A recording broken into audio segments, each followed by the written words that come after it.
and final finishing with a Swiss file.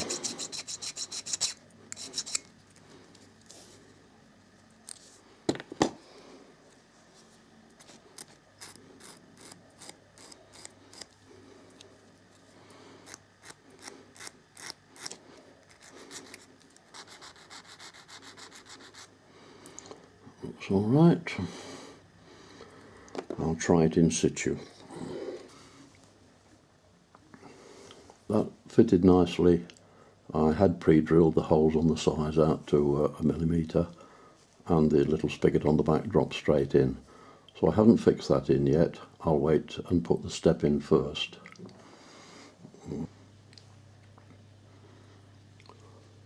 There was a very small casting mark on the top there that I just reduced.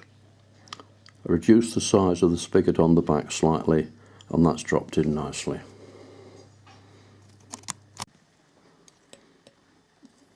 The step dropped almost straight in.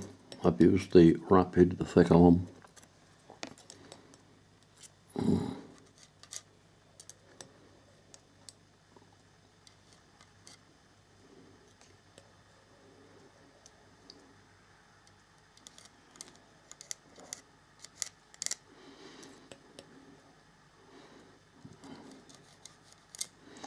And that will seal that nicely.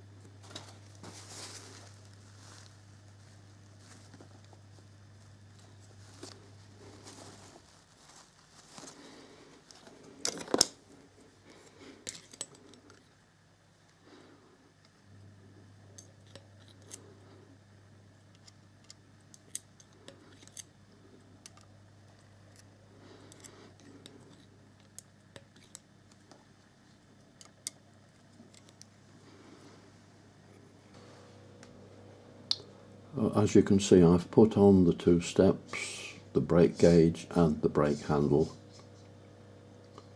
and I've used the Rapid and the Rocket for that. So I've just put the other steps on now, and I think the chassis is done. I'll have to check the instructions again, but I think it's about done.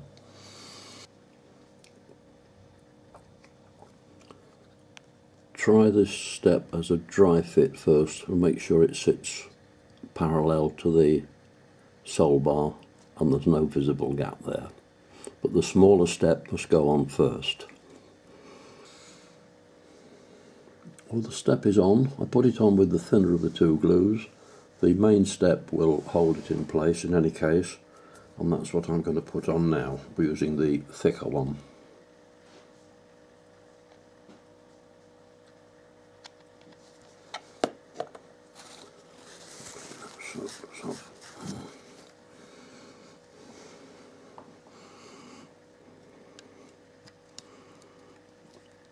Right, that's home.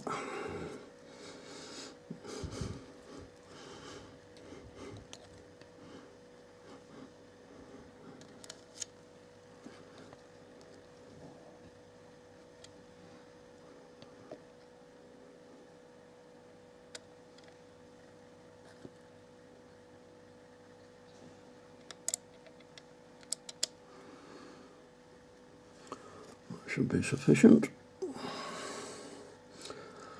And now I'm going to call the chassis done, and the next session I'll start on the body.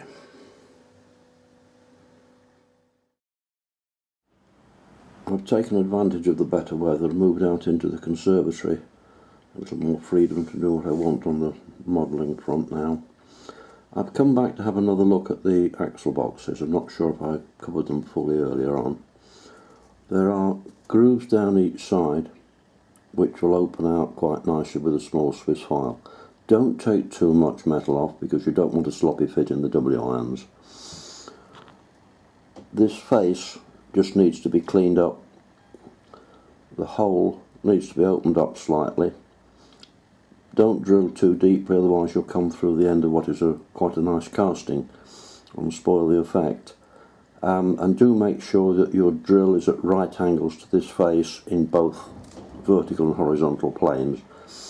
And then just a touch of adhesive, I can't remember which one I used, it doesn't matter, just to hold the bearing in place.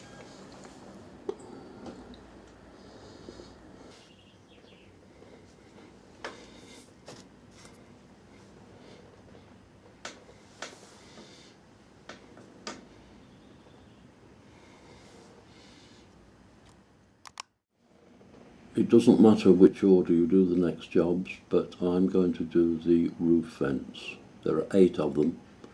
There are 8 holes pre-cast in the roof. I've opened them up slightly with a taper reamer. You could do it with a small drill, it wouldn't matter. One of the quite important things, though it seems so trivial, is the underneath side of the vents. There are some very tiny join marks here from the mould, and you do want these to sit snugly down on the roof. With most model railway layouts, you tend to see more of the roof of vehicles than perhaps the other part, particularly at exhibitions, and so these have got to sit down really well. If you can't make them sit down really tightly on the roof, then the thick gap filling adhesive would be the one to use. So a touch or two with a fine Swiss file.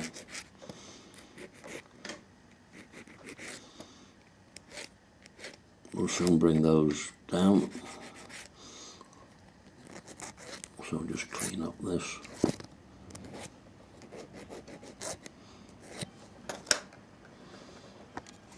I spent a little time getting that one to fit, and I opened up the hole a little bit more with a taper broach. I think I called it a reamer earlier. And the little louvers go side to side. These little indications here of where the air is sucked in. So I think I'm reasonably pleased with that. That's 2 in and 6 more to go. The holes in the roof go all the way through, so I think it's best to put the adhesive on from underneath, and I've used the thicker one of the two, the Rocket Rapid, along with the Blaster. I don't think it'll make much difference if you want to use the thinner one, but this is what I've chosen to do. So I'll get on with the next 6 off camera. I suppose that's taken about 10 or 15 minutes to clean those up. There are some little marks on top where the moulds have met, where they just want easing off. There's almost nothing there. One of them wouldn't sit down properly, so I put a little of the thick gap filling glue underneath it and put it in from the top. Or I just put the adhesive in from the top. Well, I think they look fine. Won't be long before we can start thinking about getting a primer on. But what I've done also is I've put one of the door catches on, and I'll have a look at that in a moment. I'm hoping I've got this the right way up. They're so small it's very difficult to see from the photographs, but I think that makes sense.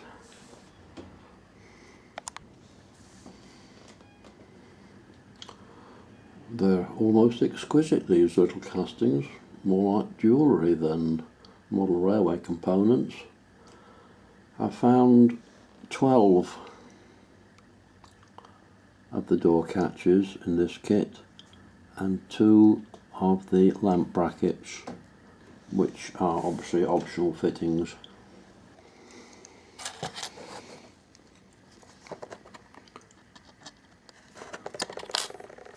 I'm opening up the holes a little with a 0.9mm drill, and as you can see, a handheld chuck.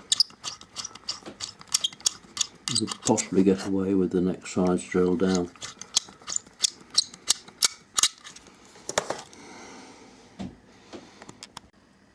I'm just filing this down a little bit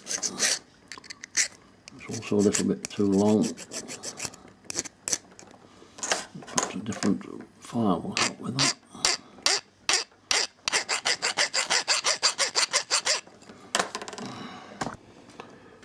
These are the cutters that I'm using to remove the little door catches from the fret. They're many years old. I've been over them with the diamond sharpening stone, but they're still compressing the brass quite a lot when I cut them off, and there is quite a bit of work to do with the file to get them back to shape again. So I think that the idea of using a smaller drill than that one isn't viable.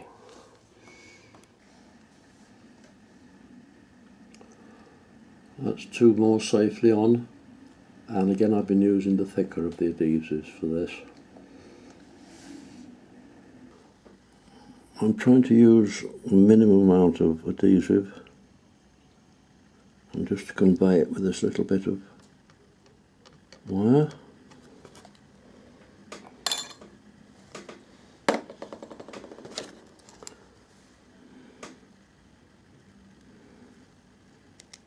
Just a few seconds to get that in situ. It doesn't want to go.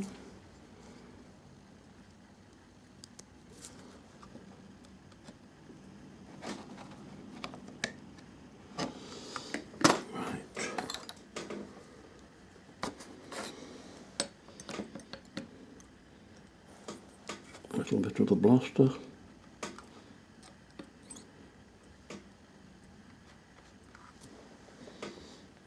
And that should be secure. It would be more difficult doing this, I think, if you use the thin adhesive. At least with this one you've got a few seconds to get it in and set and straight.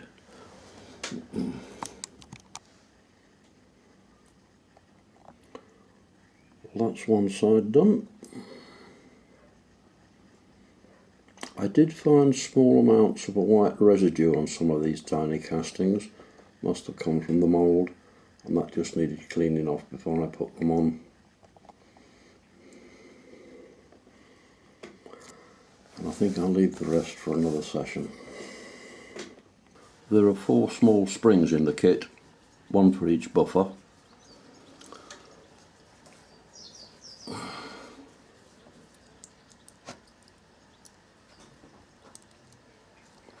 Like that. Then there's a small dough knot to put on the end, which I'm going to solder, and you can adjust by the position of the dough knot, you can adjust the movement that's available on the buffer. First, a small amount of flux. I'm using the solid one because it's not going to run down the shaft like the liquid one I normally use.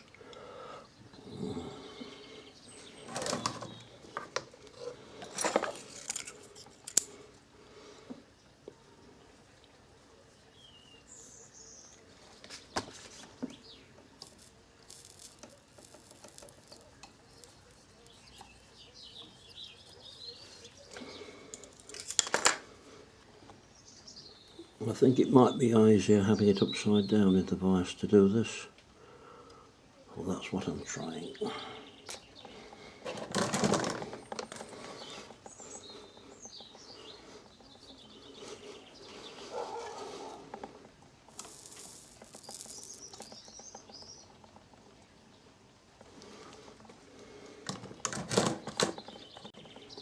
There's quite a lot of preparation to do before you get to this stage, but I've done most of it.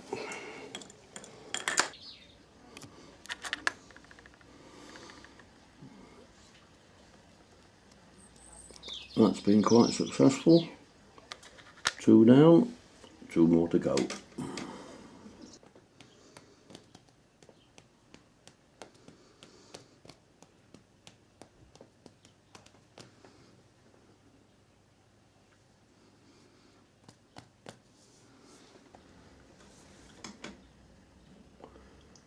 I'm going to have a look at the screw couplings.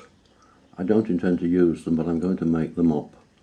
And they're rather intriguing little castings, obviously very, very high quality.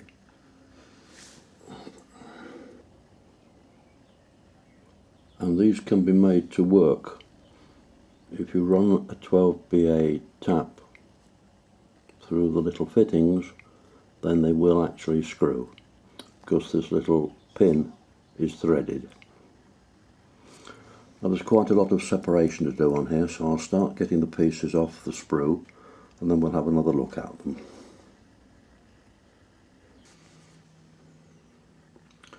I think it's worthwhile spending a little time on these. These holes need to be opened up to take this. These holes need to be cleaned out, perhaps opened up just a little to take a pin which will stop the spring coming off. I've polished all four sides of this, particularly up this end, because this is the bit that sits in the end of the body, and it's just that bit that will restrict the movement if it's too tight. But that's gone on quite alright, so I'll get on with a little bit more.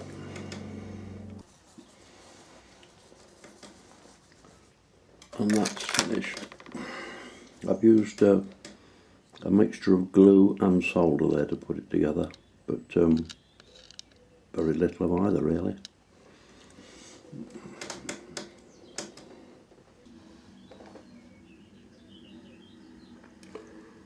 Well, as you can see, I've been doing some work behind the scenes. The chassis had one coat of primer and one coat of matte black, both from car aerosols. I don't want to put too much paint on and cover up the detail. I think there's plenty on there. Just a coat of matte varnish later on. It's quite free running.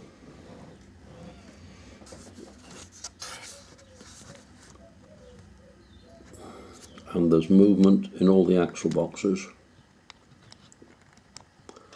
This pre-cut bar comes, and there are two tiny little pips on the back that fit into holes in the bottom of the W-irons. You must use the absolute minimum of adhesive there, otherwise if it gets onto these edge of the W-irons and the axle boxes, you're not going to have any movement, the tiniest bit imaginable.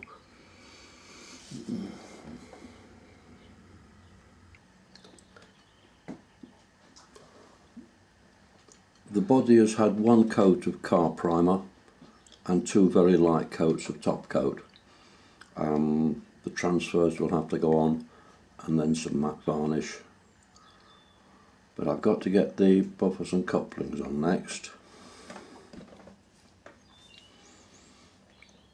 I've opened up the hole for the coupling with a taper broach, and I've opened up the holes for the buffer bodies with a small circular file.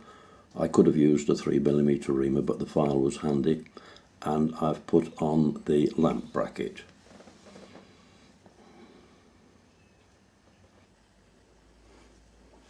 I've spent a little time just filing down the sides of the hook, making sure before I fitted it that the spring would fit on quite easily, and I've just soldered a tiny little piece of wire across there just to hold the spring in place and give it some tension.